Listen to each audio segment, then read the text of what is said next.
Bueno, el objetivo de este video es hacer un pequeño repaso acerca, por este capítulo, que es el capítulo 5 de la ciencia de la sociedad y se llama La ciencia como sistema.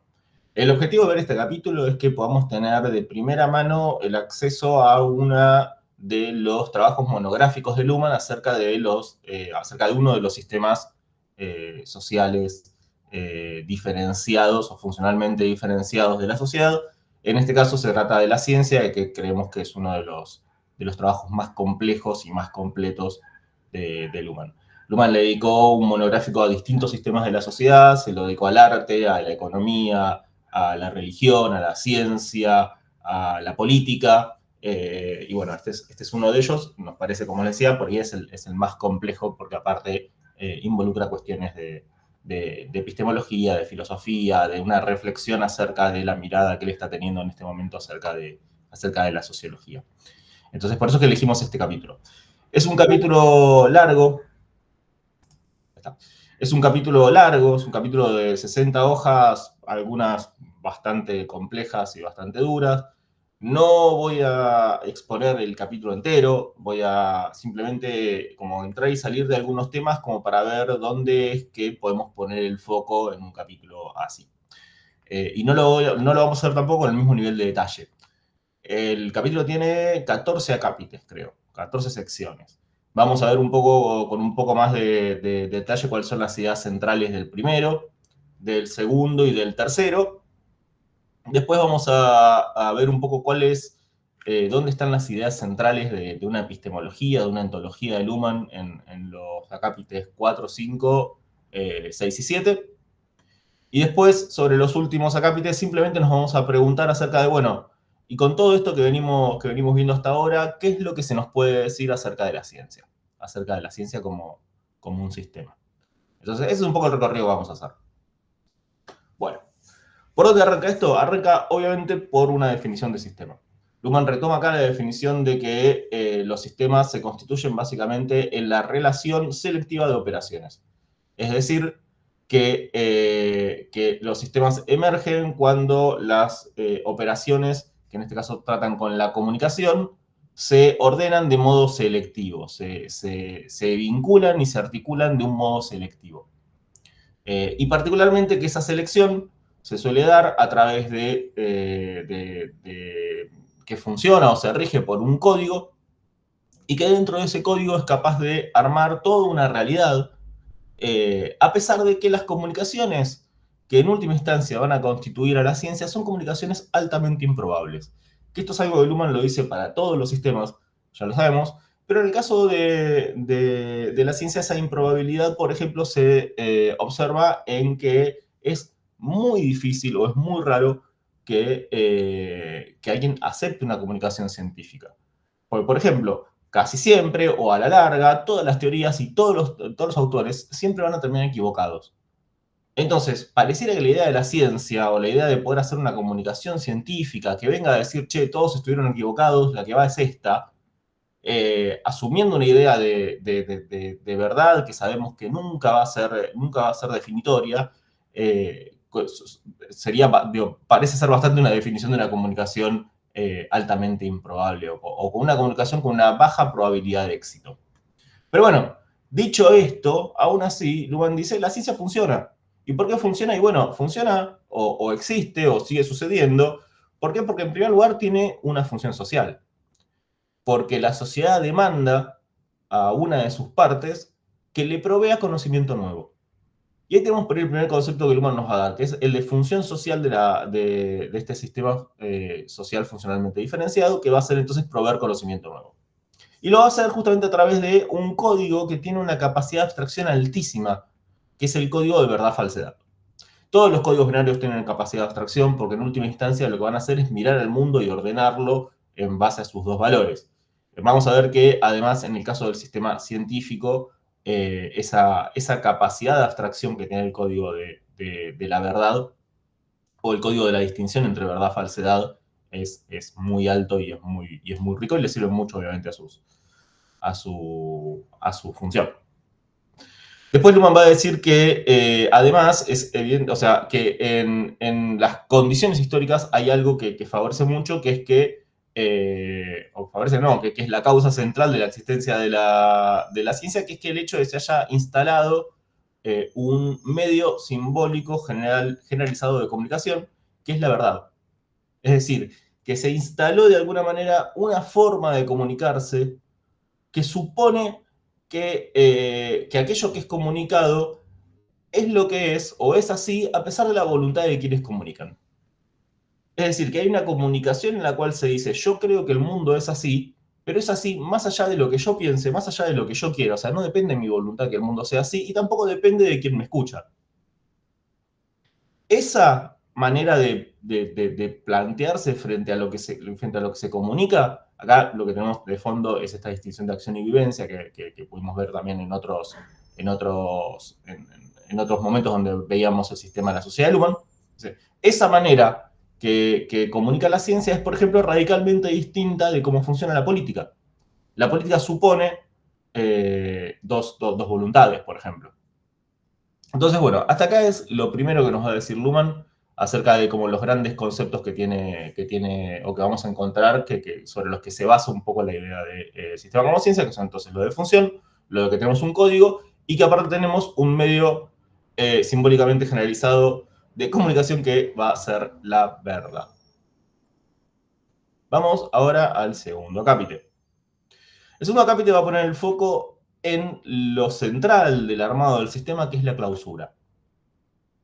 La clausura para Luhmann suele venir aparejado junto con un montón de otros conceptos. Entre ellos, por ejemplo, el de recursividad, el de la historicidad y por sobre todo el de determinación estructural. La idea de clausura es que no hay mecanismos que permitan la dirección externa del entorno, del sistema. Perdón, la dirección desde el entorno del sistema. Entonces, frente a esa cerrazón, frente a esa clausura que tiene el sistema va a generar una propia complejidad, o sea, una complejidad que le es propia.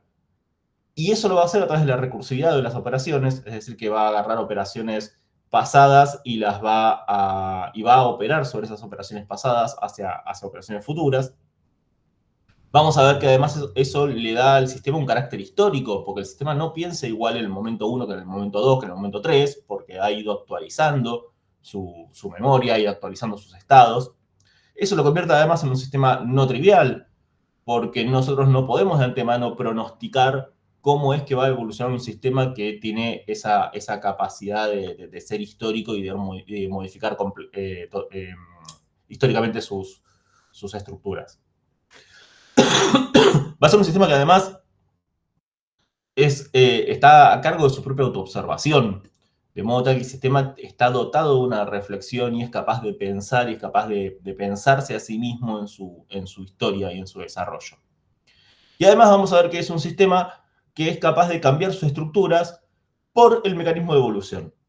Y el mecanismo de evolución, que es el mismo en todos los sistemas o en toda la teoría de Luhmann, porque de hecho es una subteoría, que es la teoría de la evolución, en el caso de la ciencia se va a ver muy claro en lo que tiene que ver con la sobreproducción de alternativas. Es decir, que la ciencia se va a caracterizar por generar un montón de alternativas posibles hacia donde el sistema puede avanzar y eventualmente va a terminar estabilizando solamente algunas de ellas.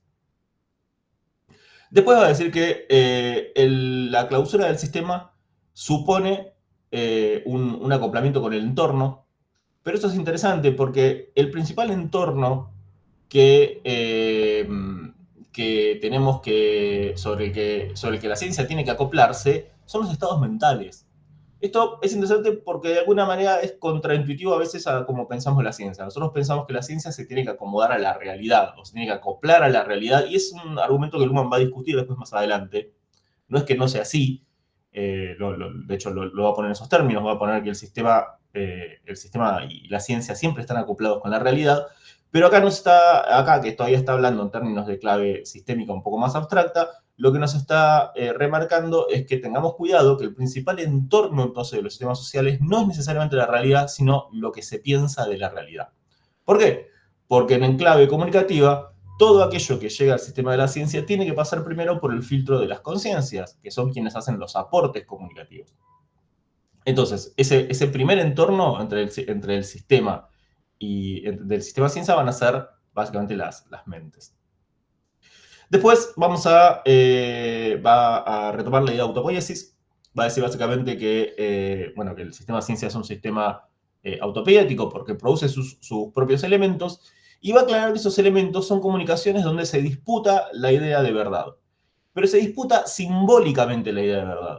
Es decir, que cuando se producen comunicaciones científicas, lo que vamos a ver en ese desarrollo de la comunicación es que se está viendo, se está evaluando y se está adjudicando o no adjudicando la verdad. Es decir, que la verdad pasa a ser de alguna manera un símbolo, pasa a ser algo que se pone en juego en la comunicación, pasa a ser una etiqueta que acompaña o no acompaña a las comunicaciones, o que en última instancia es el punto de decisión de las comunicaciones.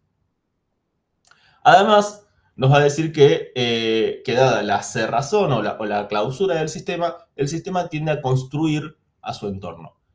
Y esto es algo que vamos a ver ahora un poco más adelante, pero Luhmann de alguna manera con esta idea de clausura y de determinación estructural, básicamente lo que va a hacer es empezar a construir internamente, o sea, va a empezar a generar adentro del sistema todas aquellas nociones que nosotros por lo general solemos pensar que corresponden a un mundo independiente del conocimiento. Como por ejemplo, la idea de realidad, la idea de naturaleza, la idea de garantía, la idea de fundamento. Y hay una idea que me parece que es la que por ahí está más clara en su tratamiento, que es la idea de hechos. Por lo general, solemos pensar que los hechos son aquellos datos de la realidad por ahí menos interpretados o sin interpretación, te dirían incluso algunas corrientes filosóficas, que son aquellos datos de la realidad que no suponen carga teórica, que no tienen interpretación. O sea que los hechos serían como aquello que simplemente somos capaces de captar con nuestros sentidos. Luhmann no, obviamente, no tiene esa posición, porque tener esa posición en gran parte deja los hechos del lado del entorno. Opone a los hechos, le permite al entorno ser quien decide qué son los hechos de alguna manera. Entonces, Luhmann va acá a retomar una idea de un filósofo que es Ludwig Fleck, que va a decir que básicamente hasta los hechos son construcciones internas de los sistemas. ¿Por qué? Porque los hechos son, de alguna manera, microteorías que han dejado de ser controversiales. Es decir, que los hechos, por ejemplo, el color del cielo, en última instancia, no es algo que está ahí en la realidad, sino que es algo que tiene una construcción teórica. Por ejemplo, hay toda una teoría cromática que explica la idea de color del cielo. O, por ejemplo, el hecho de que exista o que no exista un átomo, que podamos verlo, que podamos decir que su estructura es de alguna manera en particular, también depende de que nosotros tengamos, por ejemplo, o que nosotros compremos una cierta teoría óptica que nos permite de alguna manera usar algún instrumental que nos permita ver un átomo. Del mismo modo que es un hecho social que aquella cosa que nosotros podemos ver, como por ejemplo una clase social, o una sociedad en estado de crisis, una sociedad en estado de caos, que la podemos ver justamente porque tenemos los instrumentos teóricos para poder observarla.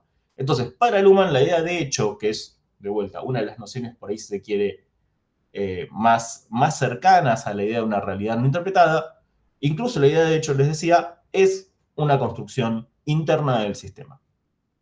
Luhmann, de hecho, acá lo que va a hacer es una especie de diferencia. Lo que va a decir es, bueno, los hechos son construcciones internas, pero son heteroreferentes. Es decir, que son aquellos momentos en los que el sistema dice, bueno, estamos hablando directamente del entorno, pero desde adentro, desde una construcción propia. A diferencia, por ejemplo, de los conceptos. Los conceptos son una construcción interna de la ciencia, pero responden a su autorreferencia. Cuando nosotros hablamos en términos conceptuales, sabemos que estamos hablando indiscutiblemente de un producto científico. Bueno, eso es lo que dice en la Capite 2. En la Capite 3 va a poner foco un poco en la idea de autonomía, o va a intentar aclarar un poco la idea de autonomía. Luhmann arranca de movida, bueno, descartando algunas ideas de autonomía medio elementales, como que la autonomía sería la completa autosuficiencia y libertad del sistema, y él va a hablar básicamente de una autonomía autopoética. Es decir, que un sistema es autónomo en la medida en que es capaz de producir sus propias unidades a través de sus propias operaciones, que es la definición de autopoiesis que ya conocemos. Y en relación a la autonomía como una forma de pensar el sistema y el entorno, lo que Luhmann va a hablar es de una autonomía relativa. Es decir, que Luhmann, a la hora de pensar cómo funcionan estos sistemas, lo que va a decir es, bueno, en última instancia, lo que vamos a ver es una causalidad entre sistema y entorno. Es decir, que para que se produzca la autopoiesis, tienen que haber causas internas, tienen que haber causas externas también, tienen que haber recursos disponibles y tienen que haber recursos no disponibles. Toda esa cuestión va a permitir que el sistema se desarrolle. Es decir, que de alguna manera el sistema va a estar a cargo de la construcción de sí mismo, porque es quien va a generar sus propias operaciones, pero no lo hace de la nada. No puede autocrear la vida, diría Luhmann. Lo que tiene es que tiene que producir en base a recursos que tienen que estar ahí. Y tienen que hay ciertas condiciones que se tienen que poder dar. Por eso es que la idea de la autonomía que Luhmann está pensando es una idea de autonomía relativa. Es operativamente suficiente, pero o el foco está puesto en la capacidad autónoma de las operaciones, porque las operaciones son autónomas, pero el sistema necesita de causas, o sea, hay causas necesarias que no son parte del sistema. Por ejemplo, tiene que haber comunicación, o sea, tiene que haber sistemas psíquicos que aporten a la comunicación, por ejemplo. Bueno, pasando de esta idea de autonomía hacia lo que implica, lo que generalmente solemos pensar en términos de autonomía, que es la capacidad de determinar los propios estados, lo que Luhmann va a decir es, cualquier determinación extracientífica de aquello que es verdadero o falso es ridícula. ¿Por qué? Porque sería intentar poner al sistema o determinar un estado en el sistema, como por ejemplo la creencia de que X teoría es verdadera o que X conocimiento es verdadero, puesto desde afuera, es ridículo. No lo podemos hacer. Ahora vamos a ver algunas frases en esta parte, porque Luhmann es enfático y me parece que eso es claro y tiene un sentido. Luhmann va a llamar a cualquier crítica que se le haga a la ciencia, o sea, acerca de lo que la ciencia debería hacer, lo va a llamar una ética.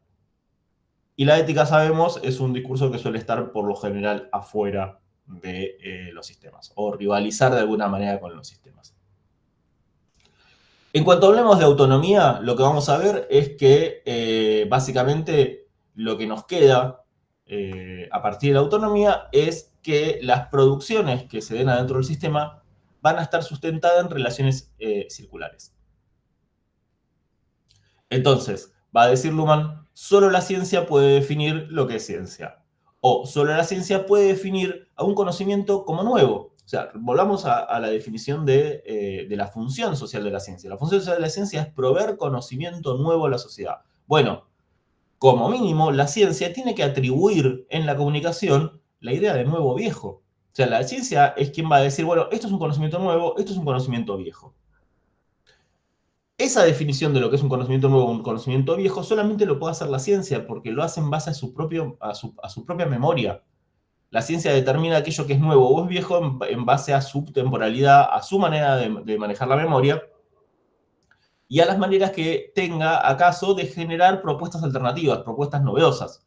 Entonces, por ejemplo, se imaginarán que esto, en el momento en el que se dio la prensa, es posible, pero por ahí antes de la prensa no era posible, porque no había forma por ahí de referenciar comunicaciones. O no había forma de vincular comunicaciones con comunicaciones y poder decir, bueno, ahora esta comunicación que yo estoy haciendo es más nueva, más novedosa, distinta, disruptiva o cambia algo en relación a otras comunicaciones. Eso es, de hecho, un logro a partir de la prensa. Veamos algunas frases del lugar. A ver. Ahí está. Dice Luhmann en la página 211, esto está también ahí cerca de la capítulo 3, y es que, y tiene que ver justamente con esto, con la autonomía y la manera en que el sistema se vincula con otros sistemas. Y yo acá marqué algunas cositas que me parecen interesantes porque tienen que ver con cuáles son las problemáticas por las que solemos pensar a la ciencia y veamos cómo Luhmann busca la manera o cuál es el espacio que Luhmann le da a estas problemáticas. centrales, sin duda, a la hora de pensar la ciencia, como por ejemplo la idea del financiamiento o la idea de la libertad de selección de los temas. Dice Luhmann. Es posible que el financiamiento del sistema pueda ser orientado desde el exterior. Es posible que la libertad de expresión pueda reglamentarse políticamente. Es posible incluso que las operaciones del sistema pueden ser efectivamente restringidas o en casos límites completamente interrumpidas, como por ejemplo un Estado que decide no financiar la ciencia o un Estado que decide prohibir ciertas actividades científicas. Es posible que las personas participantes den cabida a sus intereses particulares. Es posible que las organizaciones, como por ejemplo las universidades, transfieran el tiempo disponible a la docencia, es decir, que no pongan recursos materiales para que la ciencia se pueda desarrollar. Es posible además que la opinión pública y en el fondo los medios de comunicación masiva favorezcan ciertos temas e intenten generar una agenda científica. Ahora, nada de todo esto altera el hecho de que la ciencia, al operar como sistema, lo hace de manera autónoma. En ninguna otra parte puede determinarse lo que es verdadero o falso. O sea que todas estas cuestiones que acabamos de mencionar para arriba, que tienen que ver con el financiamiento, la libertad de expresión, la posibilidad fáctica, real, de que se desarrollen las operaciones de la ciencia, o sea, que se generen comunicaciones en torno a la ciencia, la manera en que se involucra a los participantes de la comunicación, la manera en que se ordena el trabajo en torno a la investigación, que claramente va a ser en base a organizaciones. Las condiciones acerca de lo que incluso se puede tratar acerca de la tema, acerca de la ciencia, y aún más todavía, es interesante el hecho de que Luhmann mencione la idea de temas, porque temas es la manera en que se organiza la comunicación. O sea que ya incluso hasta los temas que tienen que ver con la construcción propia del sistema es algo que puede estar condicionado desde afuera. Ahora, en algún punto, en el momento en que se quiera determinar lo que es verdadero o falso, a pesar de todas estas condiciones, ahí va a estar funcionando la ciencia. Vamos con otras más. Las influencias externas no afectan la autonomía del sistema. A lo sumo, lo que afectan es el grado de diferenciación, es decir, la complejidad que el sistema puede alcanzar. Una prohibición de experimentos puede conducir a que los efectos de ciertos medicamentos no puedan ser probados y que ciertas comunicaciones no puedan ser señaladas como verdaderas o falsas, sino únicamente ser considerados como algo que no se ha decidido. Es decir, que todas estas condiciones que Luhmann estaba poniendo acá, en ningún momento constituyen ciencia, no hacen ciencia. El financiamiento no hace a la ciencia. En algún momento la ciencia va a tener que definir entre aquello que es verdadero, se va a tener que poner a discutir aquello que es verdadero y es falso, y cuando lo haga lo va a hacer a través de ciencia y no a través de preguntas por el dinero o preguntas acerca de la libertad. Todo este tipo de condicionamientos, todo este tipo de recursos que la ciencia tiene que poner en funcionamiento para poder funcionar como ciencia, a lo sumo, pueden condicionar la complejidad de la ciencia. Es decir, puede condicionar hasta dónde la ciencia se va a poder desarrollar. La idea es que si esos recursos restringen el funcionamiento de la ciencia, al sumo lo que vamos a tener es una ciencia menos compleja. O vamos a tener una ciencia que es incapaz de desarrollar una complejidad mucho más elevada. Y va simplemente a empezar a decir cosas muy chiquitas, como por ejemplo que no puede decir si un medicamento es seguro o no es seguro porque no lo puede probar. Ahora bien, ¿en qué instancias sí entonces estamos haciendo ciencia? Porque todos estos son como los condicionamientos que limitan a la ciencia o que posibilitan a la ciencia. Pero, ¿dónde está lo propio de la ciencia? Irman lo sugiere en una frase que no tiene mucha explicación, por lo menos no en el capítulo, pero que me gustaría remarcarla, que es, dice, lo único que necesitamos hacer cuando se habla de verdad es inquirir por las condiciones bajo las cuales el enunciado en cuestión sería falso. Ello basta para que la comunicación en el sistema de la ciencia tenga lugar. O sea que Luhmann encontró o postula una operación elemental, que es que en última instancia todas las comunicaciones que se den en el sistema ciencia tienen que suponer una evaluación en términos de falsedad o de verdad. Esto, de alguna manera, remite a una filosofía de la ciencia particular que pone a la falsación como, como la principal prueba científica.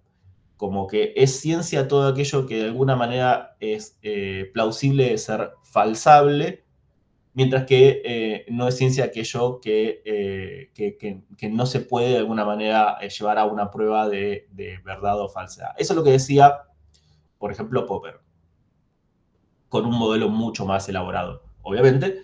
Luhmann de alguna manera retoma esto, pero bueno, flexibiliza. No es que, y esto lo aclara, no es necesario que todas las comunicaciones eventualmente lleven a una prueba de hipótesis de verdad, o sea, de una prueba que, por ejemplo, en el caso de Popper se ha dado a través de un modelo hipotético deductivo, sino que en última instancia todas las comunicaciones científicas tienen que tener como horizonte esa evaluación de verdad.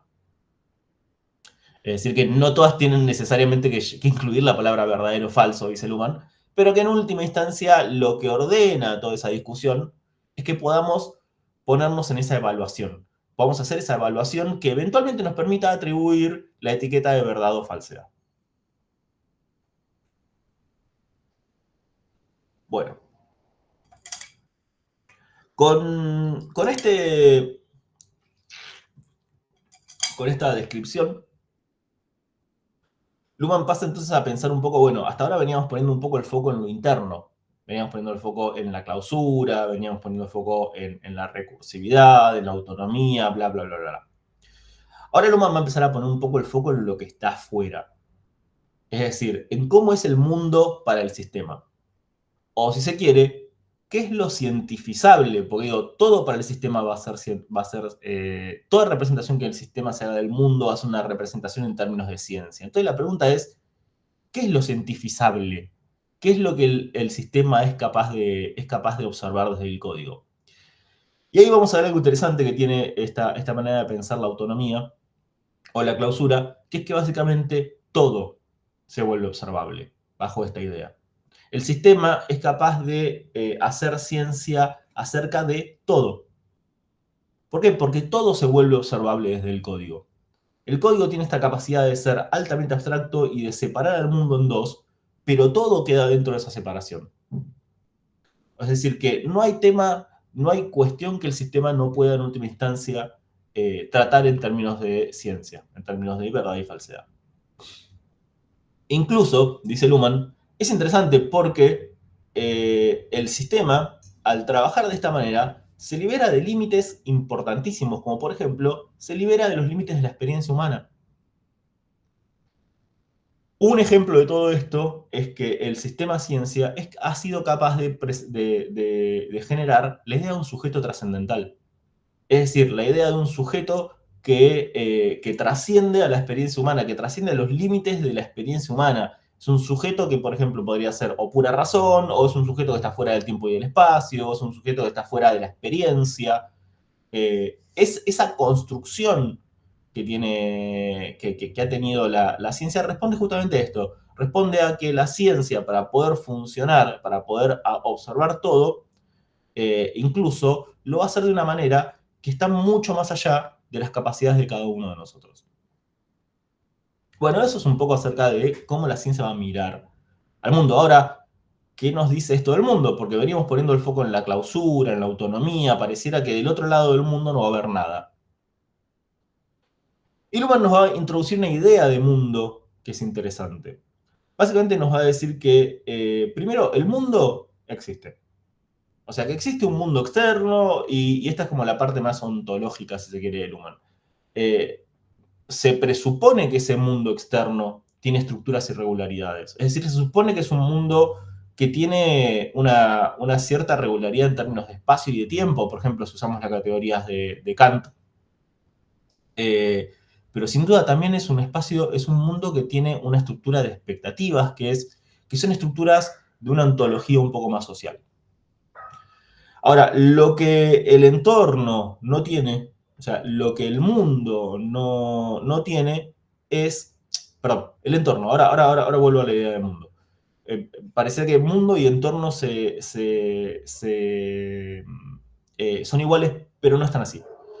El entorno, o sea, que lo que está fuera del sistema, el entorno lo que no tiene sentido.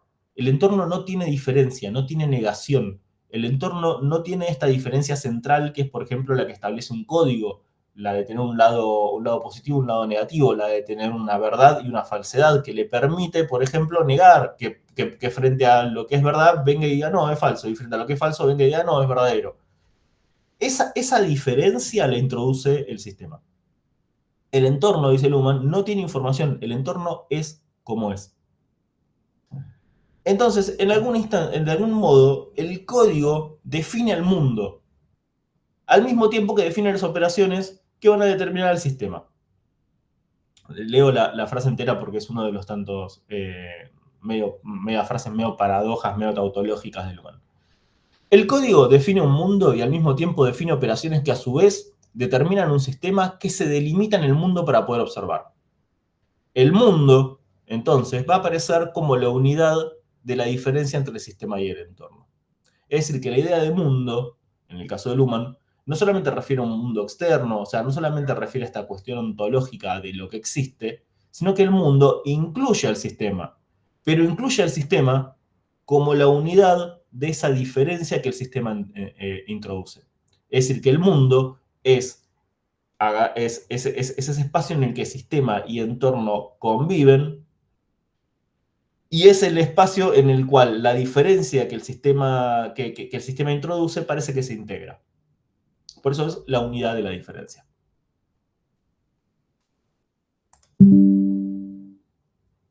Bueno, en los capítulos que sigue, Luhmann va a hablar acerca de, va a ser un poco esa cuestión de la epistemología, y cuando Luhmann entra a discutir cuestiones epistemológicas, el concepto central que se pone en juego es el de observación.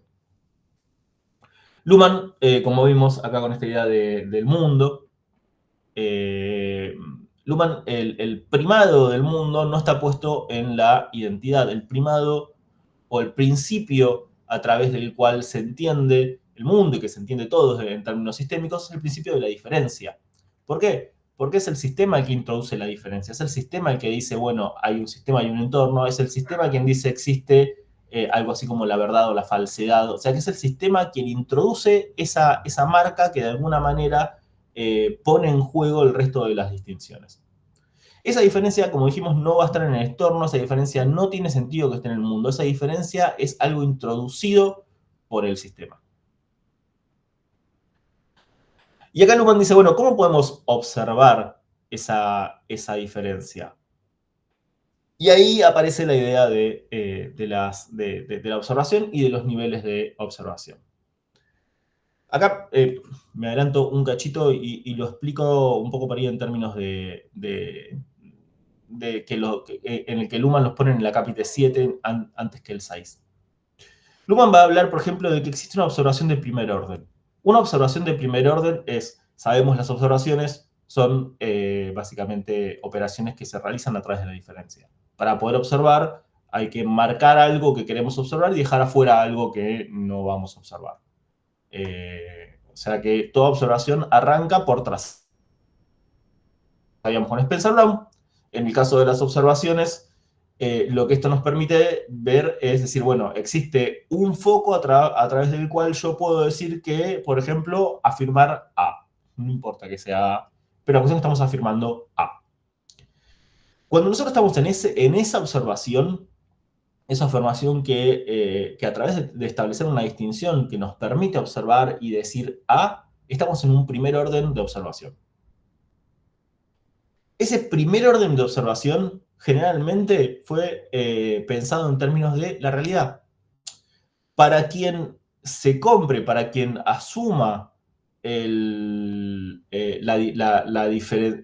primera diferencia, para quien asuma este esquema de observación por el cual el mundo es A, lo que está observando en última instancia es lo que es la realidad para él. Ahora bien, sabemos que la comunicación requiere más de una observación. Y la comunicación va a suponer que en algún momento, en el caso del sistema científico, alguien va a ver la observación de otro. Pero ya no va a estar observando, ya no es que simplemente va a decir, bueno, yo tomo el marco de observación y digo, bueno, a ver si el mundo es A o no es A. Yo, en un segundo nivel de observación, lo que observo es la observación, o sea, es la operación de observación del otro.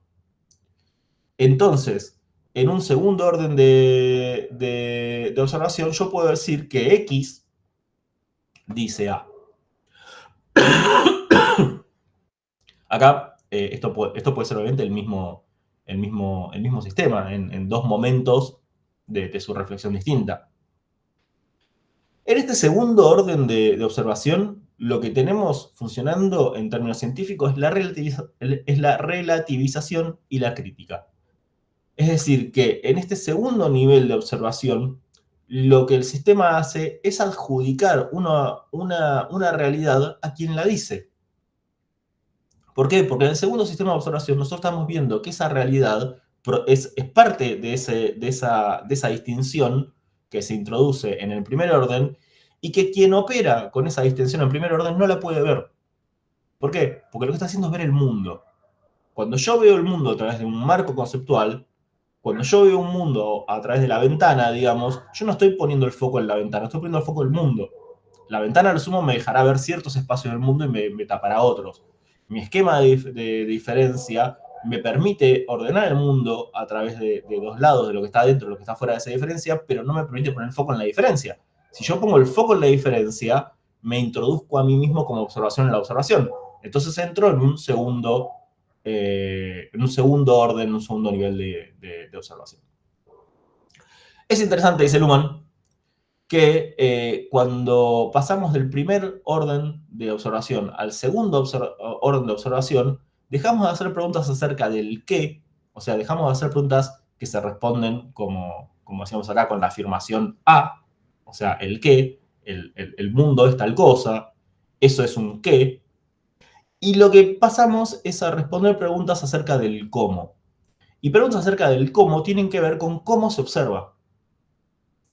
Entonces, quien observa en un segundo orden, básicamente está desarmando o está viendo cómo es que se esconde la paradoja del primer orden.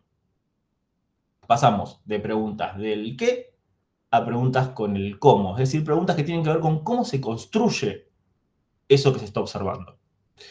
Y ya vimos que, o como si se quiere, cómo se delimita la unidad, cómo se delimita la identidad de aquello que estamos observando. Que en el caso de la ciencia, esa identidad que estamos observando pueden ser, por ejemplo, los objetos. Los objetos de la ciencia, como por ejemplo una clase social o un átomo, en última instancia, son temas. Son temas que se han ido construyendo a lo largo de la comunicación científica. Y de hecho, por eso es que nosotros podemos deconstruir. Nosotros podemos deconstruir una cierta posición, podemos deconstruir una cierta idea, y podemos filosofar acerca de los distintos objetos del mundo, podemos filosofar acerca de la ontología, podemos filosofar acerca de qué es una institución, por ejemplo, podemos filosofar acerca de qué es el tiempo y el espacio, justamente porque entendemos que esa construcción, ese objeto, es un objeto que ha sido construido por la ciencia a través de ordenar comunicaciones y de estructurarlas a través de temas. O, por ejemplo, vimos que la noción de hechos, en última instancia, tiene que ver con enunciados que se incluyen en la comunicación, pero que son tratados de una manera en particular. Entonces, de vuelta, acá el foco es ver cómo pasamos del qué, del primer nivel de observación, a un segundo nivel de observación donde ponemos foco en el cómo. Y nos queda la pregunta de, bueno, ¿qué va a pasar con la verdad? Esto lo vamos a responder ahora en las que siguen. Pero...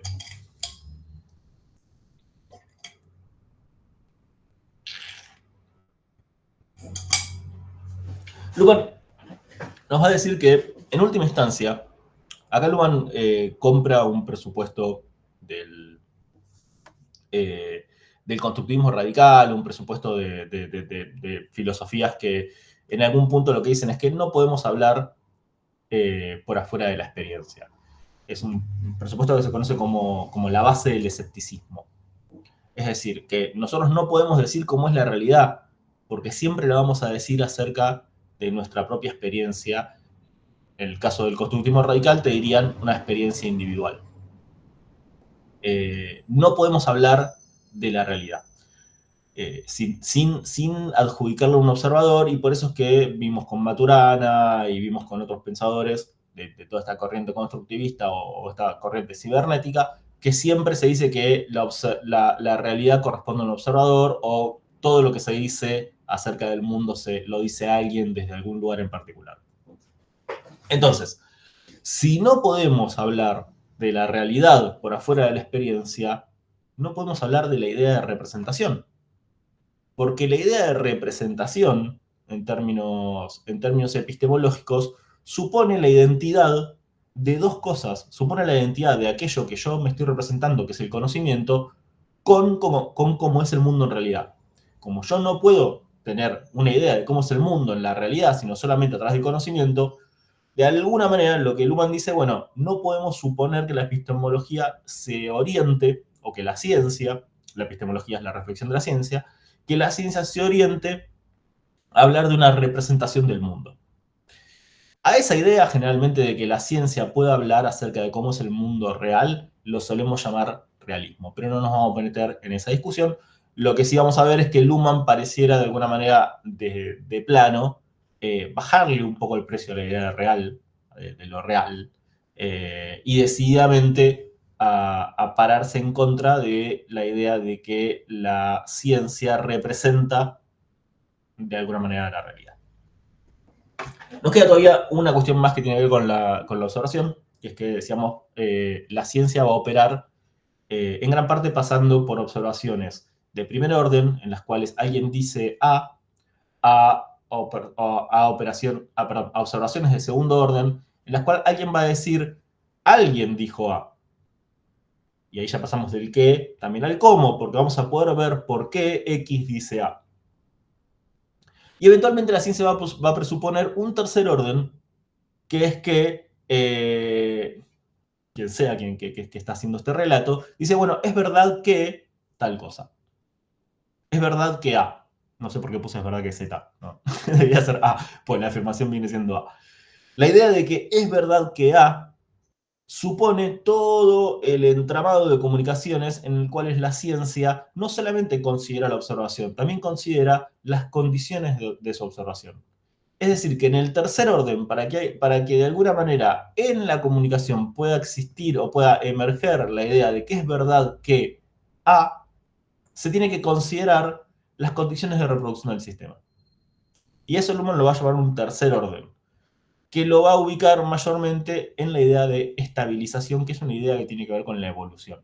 La evolución supone que se hacen un montón de ofertas comunicativas, que eventualmente algunas se seleccionan de esas ofertas, y que eventualmente algunas se estabilizan. Es decir, que en el paso del tiempo se van consolidando o condensando hasta que en algún momento son reemplazadas por otras ideas.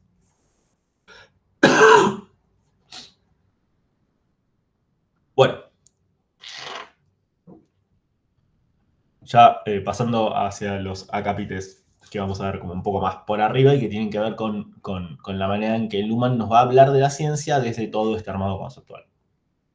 En primer lugar, en el acápite 8, Luhmann va a dar cuenta de un mecanismo que va como en la dirección de aquello llamamos una desontologización, es decir, una descripción del mundo que no necesariamente sea ontológica, que no apunte a descubrir identidades en el mundo.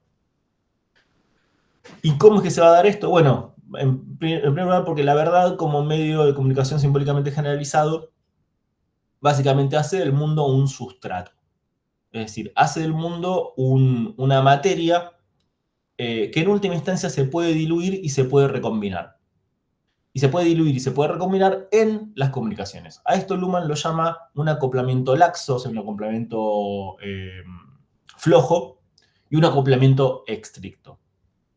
La ciencia tiene, a través del medio, o sea, la ciencia hace esto en el medio de la verdad, y la ciencia hace esto con un mecanismo particular que es el mecanismo de la abstracción.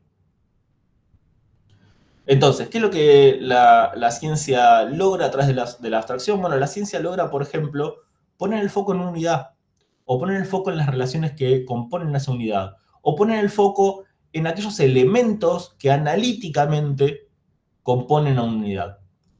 En todas esas instancias lo que tenemos es la abstracción. Entonces, ¿qué es lo que termina pasando? Bueno, en última instancia, la ciencia va a encaminarse hacia lo contraintuitivo. ¿Por qué? Porque intuitivamente nosotros podemos ver grandes cosas, intuitivamente nosotros no podemos ver relaciones. Es contraintuitivo, es en contra de nuestra manera de pensar el mundo que aquellas cosas que nosotros decidimos son parte de una configuración más amplia. Eso que es la idea básica o una de las ideas básicas de la sociología, que es que no somos tan libres como creemos que somos, sino que estamos socialmente condicionados, eso es una idea contraintuitiva, porque la intuición de donde partimos es de nuestra propia voluntad. También es contraintuitivo, por ejemplo, que existen las cosas, no que las cosas están compuestas por algo que no podemos ver, como los átomos. Eso es contraintuitivo. Es venir a decir, che, existe algo atrás de aquello que es la realidad, que vos no lo podés ver, no lo podés probar, pero que está ahí. Es contraintuitivo, o sea, va en contra de lo que solemos pensar. O que yo te diga, bueno, la acción analíticamente se compone de, y ahí entras, por ejemplo, en la teoría de Parsons. Es contraintuitivo, ¿por qué? Porque nosotros conocemos la acción, no conocemos las partes de la acción. No es nosotros no trabajamos pensando o no orientamos nuestras acciones pensando en, por ejemplo, los elementos analíticos de la acción. Pensamos las acciones en términos de nuestras motivaciones y chau, simple. En términos de lo que no anda o de lo que anda o lo que no anda. Punto. Es contraintuitivo esta capacidad de abstracción que tiene la ciencia, y en última instancia, la ciencia lo que va a terminar haciendo con esto de generar un conocimiento cada vez más novedoso es aumentar la inseguridad, no aumentar la seguridad a través de los conocimientos. Lo otro que nos va a decir Luhmann, un poco retomando la discusión de lo que venía antes, ¿no? La discusión está en términos de qué podemos decir de la realidad entonces. Digo, si todo lo que podemos decir de la realidad va a estar cruzado por la clausura y cruzado por estos condicionamientos y la autonomía del sistema, bueno, aquello que podemos decir de la realidad o aquel tamiz a través del cual vamos a evaluar la comunicación, en última instancia siempre va a ser interno. Entonces, la ciencia va a depender de la consistencia de su propia memoria. Es decir, que la ciencia va a depender de poner en juego a los conocimientos nuevos con respecto a los conocimientos viejos y en dirimir un poco cuán consistentes son esos conocimientos y en qué momento dejan de ser consistentes porque se introdujo una información nueva. Lo otro que va a decir Luhmann es que así como la ciencia depende de pruebas de consistencia que son internas, porque es la ciencia quien mantiene su propia memoria, la ciencia también se observa a sí misma y es capaz de comunicar acerca de sí misma. Y eso lo llamamos reflexión.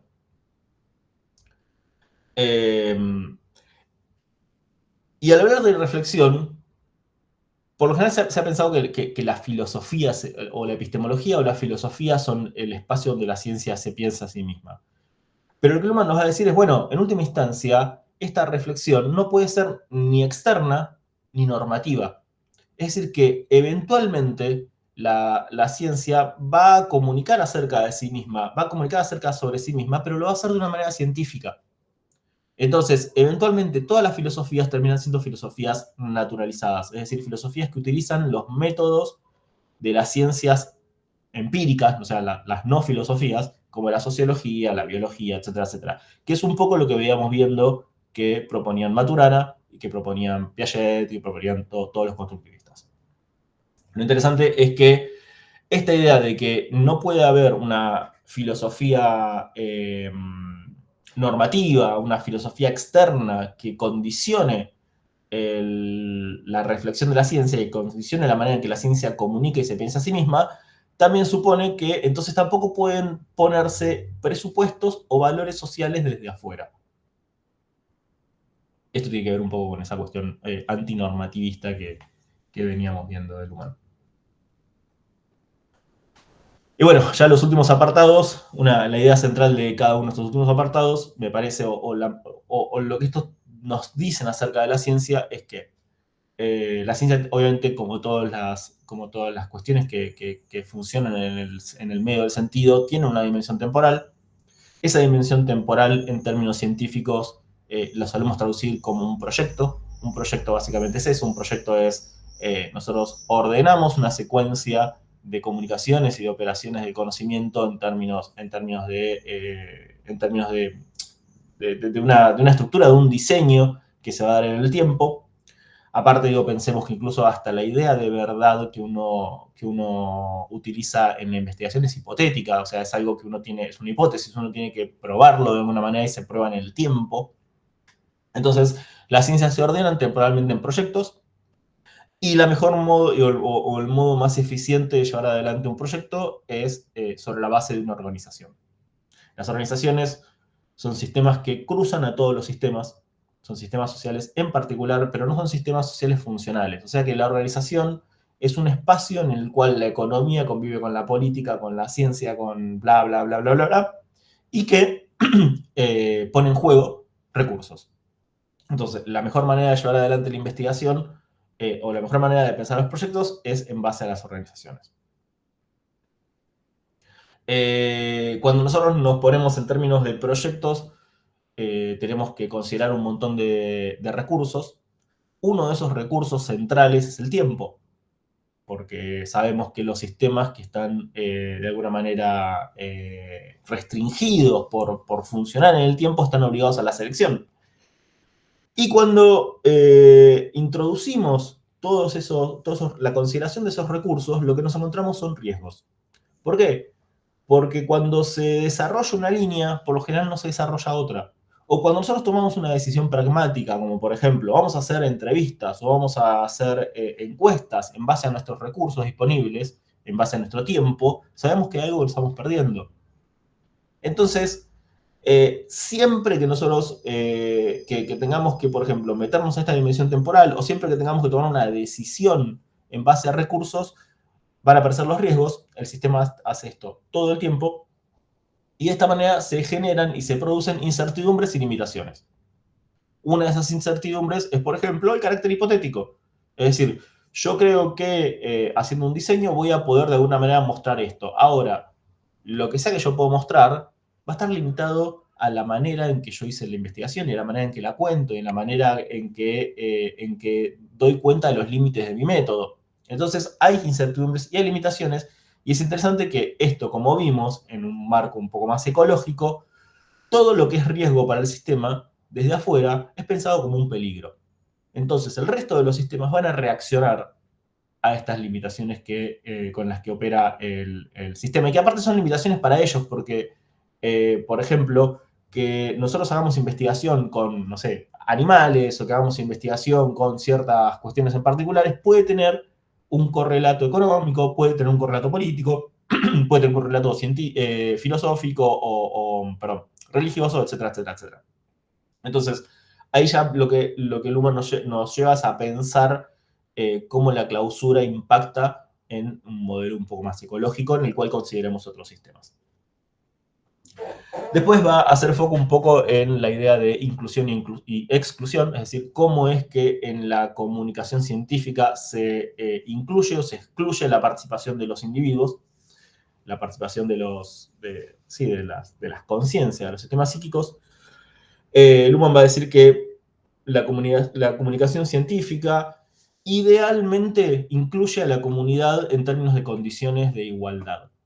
En teoría, en la ciencia somos todos iguales, porque lo que importa no es quién lo dice, sino que lo que importa es lo que se dice, porque se supone que el mundo es así.